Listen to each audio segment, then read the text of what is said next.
Halo guys, selamat datang di channel gua Omon Saham. Di video kali ini gua mau bahas saham MPMX ya guys ya. Saham ini kemarin tanggal 28 ya guys ya, 28 hari Jumat itu dividennya cair ya guys ya. Lu yang pegang lu selamat lah ya, lu lumayan dapat berapa ya, 13% kalau nggak salah guys ya. 10% sorry guys, 10% guys ya. Kalau lu beli di Jumdate, tapi kalau buat mereka yang sudah kumpulin dari sebelum-sebelumnya ya mungkin dapatnya pasti jauh di atas itu gitu guys ya.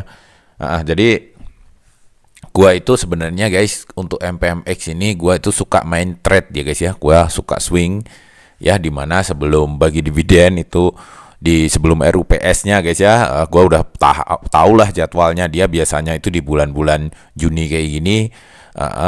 Jadi sebelum RUPS itu gue udah koleksi biasanya guys ya. Terus nanti ketika pengumuman dividen dan menjelang Jumdate itu gue biasanya take profit gitu loh guys ya. Jadi sebenarnya ini biasanya gue swing ya untuk MPMX ini, tapi kali ini melihat perkembangan ya guys ya, melihat perkembangan bisnisnya ya guys ya, melihat perkembangan bisnisnya dan melihat dia ini sekarang seperti ini ya guys ya, seperti perusahaannya ini seperti kayak punya kewajiban untuk bagi dividen gitu guys ya, padahal sebenarnya perusahaan itu tidak diwajibkan, tidak diharuskan bagi dividen oleh otoritas gitu guys ya, tetapi si MPMX ini terkesan dia ini selalu bagi dividen gitu loh guys ya, selalu bagaimanapun caranya dia harus bagi dividen, meskipun tahun ini diterpa isu itu ya guys ya, isu pengembangan ke motor listrik ya guys ya, itu mau mengembangkan komponen-komponen motor listrik, dia diperkirakan tuh nggak akan bagi dividen atau bagi dividen sangat kecil karena dia akan gunakan cashnya untuk ekspansi gitu loh guys ya, tetapi ternyata juga nyatanya bagi dividen juga lumayan besar ya, 115 gitu guys ya. 115 tuh kalau pakai harga Jumdate itu dia masih 10% ya guys ya. Tapi kalau misalnya kita kumpulinnya di harga yang lain ya, misalnya di 950 ya tahun 2022, ini tentu lain lagi ceritanya ya guys ya. Kondisi saat ini harga MPMX ini di 965 gitu loh guys ya. Ini makanya menurut gue ini saham ini sekarang menarik sekali untuk di reinvest gitu loh guys ya, untuk di dividen reinvest gitu guys ya. Karena apa? Karena harganya sekarang lumayan murah gitu loh guys ya. Gue habis take profit, gue kayaknya mau ini guys ya, mau berubah haluan gitu loh guys ya. Untuk saham ini gue nggak akan swing trade lagi, kayaknya gue mau kumpulin ini untuk dividen reinvest. Karena apa? Karena melihat perencana bisnis dalam jangka panjangnya, dia itu berencana pindah ke listrik gitu guys ya. Jadi menurut gua dalam jangka panjang saham ini masih sangat berprospek ya guys ya. Karena saat ini pun bisnis di MPMX ini rata-rata adalah di sepeda motor ya guys ya. Sepeda motor itu juga di Indonesia itu sangat masih ini ya guys ya, masih bagus prospeknya gitu loh guys ya, karena memang masyarakat Indonesia ini suka pakai motor guys, suka pakai motor dibandingkan dengan kendaraan umum. Itu penduduk kita itu, masyarakat kita itu lebih suka naik motor, jadi masih berprospek sekali bisnisnya, apalagi dia sudah punya rencana jangka panjang, itu dia mau beralih ke apa itu guys, listrik gitu, lebih berprospek lagi. Oke, kita coba lihat progres profitnya guys ya, progres keuntungannya guys ya. Kenapa kita lihat progres keuntungannya? Karena ya bisnis itu tujuan utamanya itu dibuat cuma dua guys ya. Ini pelajaran buat lu kalau lu mau bisnis ya guys ya. Bisnis itu dibuat, satu itu untuk menghasilkan keuntungan,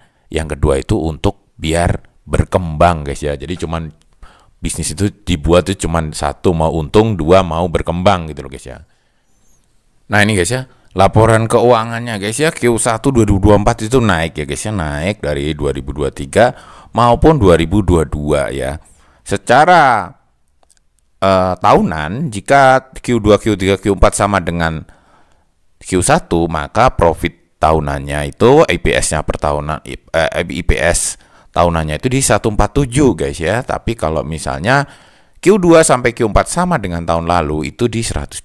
Ini juga naik ya guys ya dibandingkan dengan 2023 gitu guys ya. Dibandingkan 2023 naik, tapi dibandingkan 2002 masih kalah guys ya. Tetapi kita kan belum tahu guys ya Q2, Q3, Q4 nanti seperti apa ya guys ya. Tapi kalau melihat Q1-nya aja dibandingkan 2022 udah naik, ya kemungkinan Q2, Q3, Q4 bisa jadi lebih bagus gitu loh guys ya dibandingkan dengan proyeksi berdasarkan historisnya gitu guys ya. Kenaikannya ini gua liatin di rekapan gua guys ya. Itu naiknya 25% ya guys ya. Q1 itu naik 25%. Dibandingkan dengan tahun-tahun sebelumnya pun ini adalah laba terbaik sepanjang sejarahnya si MPMX guys. Q1-nya ini guys ya. Nah makanya gue heran gitu loh guys ya, kenapa harganya ini malah murah. Ini yang, tapi kalau harganya nggak murah ya gue nggak akan dividen reinvest di sini gitu guys ya. Tapi karena melihat harganya ini murah, jadi melihat ini itu suatu peluang gitu loh guys ya, bahwa labanya ini naik ya, tetapi kenapa harganya masih belum naik signifikan gitu loh guys ya. Hanya karena beberapa sentimen dia mau ekspansi ke listrik. Nah, kita harus bisa melihat peluang-peluang seperti ini guys ya kalau di bursa itu guys ya. Jangan hanya ikut-ikutan arah market gitu guys ya, tapi kita harus mencari-cari saham mana yang ini gitu loh guys ya, saham yang potensial gitu guys ya. Nah kedepannya juga gue sekalian promosi guys, gue itu di bulan Agustus dan September itu daftar saham yang bagi dividen itu sangat sedikit, makanya gue akan mungkin sedikit kasih gue akan cariin buat lo saham-saham yang under value dan punya prospek bagus gitu loh guys ya di masa depan gitu loh guys ya. Jadi gue promosiin dulu sekarang di video ini, tapi nanti kita akan lari ke arah sana gitu loh guys ya, untuk mengganti bulan Agustus dan September yang lagi sepi pembagian dividen gitu guys ya. Nanti Oktober dan selanjutnya kita tetap ke daftar saham yang bagi dividen itu, tetap gue akan update lagi gitu loh guys ya. Jadi sebenarnya sahamnya ini fundamentalnya cukup bagus ya guys ya, MPMX ya, laba juga naik di 2024, tetapi harganya belum terkerek naik. Ini artinya ini adalah kesempatan gitu loh guys ya. Oke, kita coba dividen reinvest di saham MPMX ini guys ya. Kita coba simulasi guys ya. Oke, kita dengan beli dulu 250 lot atau 25.000 lembar ya guys ya. Kita mulai dari tahun 2015, pertama kali dia bagi dividen. Ya, pertama kali bagi dividen ini memang receh guys ya. Dia itu yieldnya cuma 1% ya. Ya, kecil banget. Tapi di 2016 inilah mulai setahun itu 2 kali guys ya, setahun 2 kali dia ini guys, setahun 2 kali. 2016 itu dia itu yieldnya nggak terlalu besar ya, di 5% ya. Mulai 2017 inilah MPMX itu mulai merubah pola pikirnya ya guys ya. Si MPMX ini jadi kayak royal guys ya, kayak royal banget guys ya. Ini itu dia bagi 12% guys. Karena setahun 2 kali guys ya. 2017 itu bulan 5 dan bulan 11. Mulai 2018 dia absen dulu ya guys ya. Absen dulu. Nah 2019 inilah dia mulai jumbo-jumbo terus guys. 2019 ini dia jual anak perusahaannya ya, Federal ya. Dia jual anak perusahaannya, tetapi duitnya itu tidak full untuk pengembangan, tetapi dibagikan ke pemilik saham gitu guys ya. Banyak banget yang memprediksi guys ya, bahwa waktu itu sesudah dia bagi dividen jumbo ini, karena dia ini uang hasil penjualan, maka kedepannya dia nggak akan bagi dividen jumbo lagi gitu loh guys ya. Banyak sekali analis yang memprediksi bahwa dia nggak akan bisa berkembang, dia akan semakin mengecil bisnisnya. Tapi ternyata itu guys ya, dijawab dengan kebalikannya oleh MPMX gitu loh ya. Di 2020 saat kondisi pahit ya guys ya, saat kondisi itu hancur ekonomi, dia masih bagi dividen 90 atau in persen 14% guys. Ini gede banget loh guys ya. Terus selanjutnya dia masih bagi dividen lumayan gede-gede terus ya. Investasi lu 17 juta, lu untuk tahun 2024 itu bisa dapat per bulan itu 640.000 ya guys ya. Ya Ini masih lumayan lah guys ya. Setahunnya juga masih dapat 7.600.000 ya guys ya. Karena memang investasinya kecil guys, dan jangkanya masih pendek banget guys. Ini jangkanya baru cuman 2015, 9 tahun aja guys ya, 9 tahun. Tapi total aset tuh udah di 70 juta guys ya. Total uang lu juga udah jadi 79 juta, imbal baliknya 358% ya guys ya.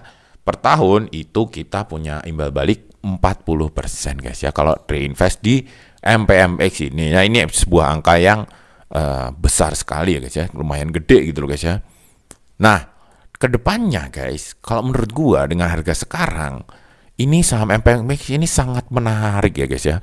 Meskipun dia masih lama ya guys ya, bagi dividennya masih 1 tahun lagi kurang lebih guys ya, 1 tahun lagi, karena dia memang bagi dividen biasanya Juni. Tapi kalau melihat ini guys ya, melihat tadi guys ya, melihat perkembangan profitnya guys ya, perkembangan earning per share-nya, dan royalnya dia bagi dividen guys. Payout ratio-nya rata-rata pernah 400%, 190% nih guys ya. Nah, ini menurut gua kedepannya ini masih sangat menarik untuk dividen reinvest guys. Ini saham ini ya, ini sangat menarik untuk dividen reinvest ya guys ya. Kita coba ini guys ya, kita coba hitung harga wajarnya guys ya.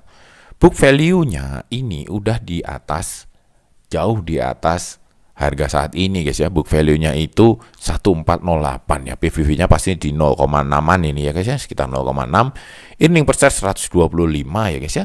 Harga wajar sahamnya ini adalah 1992 ya guys ya. Dengan harga saat ini, harga wajar 1992 itu harga diskonnya tuh 51% guys ya. Jadi 51% udah sangat murah guys, jauh di bawah harga standarnya Graham. Standar Graham itu biasanya dia itu beli diskon 40% ya. Dia diskon 40% itu dia udah mulai beli ya guys ya. Mungkin untuk saham-saham batu bara ya, diskon 51% ini mungkin biasa gitu loh guys ya, karena saham batu bara itu memang kan cyclical, tapi ini bukan cyclical guys. Ini itu kebutuhan sehari-hari guys. Kebutuhan sehari-hari yaitu motor guys ya. Jadi menurut gua ini rada-rada salah harga lah guys ya. Jadi mungkin enggak Mercy harga bajai, bukan lah, tapi mungkin ini guys ya, mungkin ini itu Avanza lah ya guys ya, Avanza rasa bajai lah. Ini rada-rada murah ya guys ya, ini murah ini guys ya. Oke, kita coba hitung ya guys ya. Misalnya kita invest di saham ini ya guys ya, kira-kira untuk harga sekarang ya guys ya, itu bisa balik modal berapa tahun gitu loh guys ya. Oke, kita coba lihat gini aja guys ya, kita pakai simpelnya aja guys ya. Kita ini aja lah, dari ini kita nggak hitung ya 480-nya, karena ini itu dia hasil jualan perusahaan ya guys ya. Kita hitung yang murni hasil usahanya aja nih guys ya. Dari mulai 2020 itu average-nya 127 guys, 127 saham dividennya ya 127. Berarti guys, simpelnya gini aja guys ya, harga saat ini dibagi 127 guys. Lu itu guys dalam waktu 7,5 tahun tuh lu udah balik modal guys ya, dari dividennya doang ya guys ya, dari dividennya doang, belum kalau kita reinvest guys, jadi lebih cepat lagi ya. Karena gua itu ya dari simulasi dividen reinvest ini guys, ini itu saham ini itu 5 tahun aja guys, lu udah balik modal guys. 5 tahun lu udah balik modal ya. Modal lu itu udah utuh ya guys ya, atau malah modal lu juga udah naik, tetapi dari dividennya aja lu udah balik modal 5 tahun guys. Ini ngeri guys, ini gede banget, bagus banget ini guys ya, dibandingkan dengan lu beli rumah ya guys ya. Beli rumah lu dari keuntungan sewanya aja ya kak, itu belum tentu 10 tahun itu belum tentu guys, nggak mungkin 10 tahun bisa balik loh guys ya. Bisa-bisa 15 tahun 20 tahun itu baru bisa balik guys ya, keburu kita mati duluan guys ya. Jadi kayak gitu guys ya, intinya saham MPMX ini menurut gua rada lagi salah harga guys. Ini menurut gua prospek untuk di dividen reinvest untuk saat ini guys ya, harganya masih tergolong murah ya guys ya, murah. Tapi dividen reinvest ya guys ya, ingat ya, dividen reinvest ya guys ya, bukan untuk swing ya. Kalau swing kan kita belinya jangan sekarang, kalau swing belinya mendekati RUPS, mendekati pembagian dividen. Jadi beli, tunggu naik, jual, lupakan gitu guys ya. Kalau swing itu kayak gitu cara mainnya. Tapi kalau ini dividen reinvest ya kita belinya ya ketika harganya lagi murah-murah gini gitu loh guys ya. 7,5 tahun balik modal loh guys ya, bayangin lumayan loh guys ya. Dan belum tentu 7,5 tahun loh guys ya. Kalau melihat kejutan-kejutan yang sering diberikan oleh MPMX ini guys ya, bisa jadi kejutan-kejutan yang diberikan MPMX bisa jadi dalam waktu nggak sampai 7,5 tahun aja lu udah balik modal gitu loh guys ya, gitu ya. Oke, mungkin kayak gitu dulu guys ya, intinya MPMX ini prospek guys ya, menarik untuk kita reinvest. Harga saat ini juga sudah lumayan murah. Kita coba lihat ya PBV-nya, PBV band-nya itu juga sudah di bawah rata-rata ya. Ini udah murah. Kemarin mendekati sangat murah ya. Bukan sangat murah sih, mendekati murah ya. Dia sangat murahnya di 0,5. Tetapi ini sudah lumayan murah, mengingat bisnisnya ini bukan cyclical, ini bisnisnya bisnis motor ya. Jadi kebutuhannya juga setiap hari gitu guys ya. Kita coba lihat PI-nya juga nih. Oke, kita lihat PI-nya juga. Nah, PI-nya juga menunjukkan bahwa dia ini murah guys ya. Ini garis PI normalnya guys ya, rata-ratanya di PI-nya di 9, ini sekarang di 7,7 guys ya. Jadi secara PI murah, secara PBV juga murah ya. Secara Graham number juga murah guys ya. Jadi ini bukan ajakan untuk lo beli saham MPMX, ini adalah untuk pembelajaran aja ya, sambil untuk informasi buat gua bahwa ini gua sudah waktunya untuk mulai reinvest juga di MPMX ya. Oke, mungkin kayak gitu dulu guys omong-omong kali ini, sampai jumpa lagi di video-video selanjutnya. Wassalam.